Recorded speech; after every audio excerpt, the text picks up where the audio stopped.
Hi guys, ഇത് Mubarak to every one. ഇതാണ് എൻ്റെ ഈദ് ഔട്ട്ഫിറ്റ്. രാവിലെ പത്തിരിയും ബീഫും കഴിച്ചു. ഉച്ചക്കത്തേക്ക് നമ്മൾ ദം ബിരിയാണി ഉണ്ടാക്കാമെന്ന് വിചാരിച്ചു. അപ്പം അതിൻ്റെ പ്രിപ്പറേഷനിലാണ്. ചിക്കനൊക്കെ ഷാലോ ഫ്രൈ ചെയ്ത് വെച്ചിട്ടുണ്ട്. ഓക്കെ, ഇനി നമ്മളെന്താ ചെയ്യാൻ പോകുന്നത്? വിടൂ. ഈദ് മുബാറക് എല്ലാവരും. ഗായ്സ്, നമ്മൾ ഉമ്മ ചോദിക്കുന്നു പണ്ടാരം വന്നിട്ടുണ്ട്, ഞാൻ പിടിച്ചു മസാലയായിട്ടൊക്കെ സെറ്റ് ചെയ്ത് വെക്കുകയാണ്. ഞാൻ പൈനാപ്പിൾ അരിയുന്നത് അച്ചാറിന് വേണ്ടിയിട്ടാണ് കേട്ടോ. ഇതാണ് നമ്മുടെ ഷെഫ്.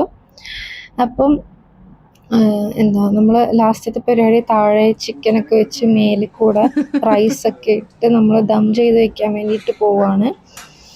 അങ്ങനെ ബിരിയാണിയൊക്കെ സെറ്റായി നമ്മളിത് കഴിക്കാൻ വേണ്ടിയിട്ട് പോവുകയാണ്. നല്ല ബിരിയാണി ആയിരുന്നു കേട്ടോ, നല്ല ടേസ്റ്റ് ഉണ്ടായിരുന്നു. നമ്മൾ ആർട്ടിഫിഷ്യൽ കളറൊന്നും യൂസ് ചെയ്തിട്ടില്ലായിരുന്നു.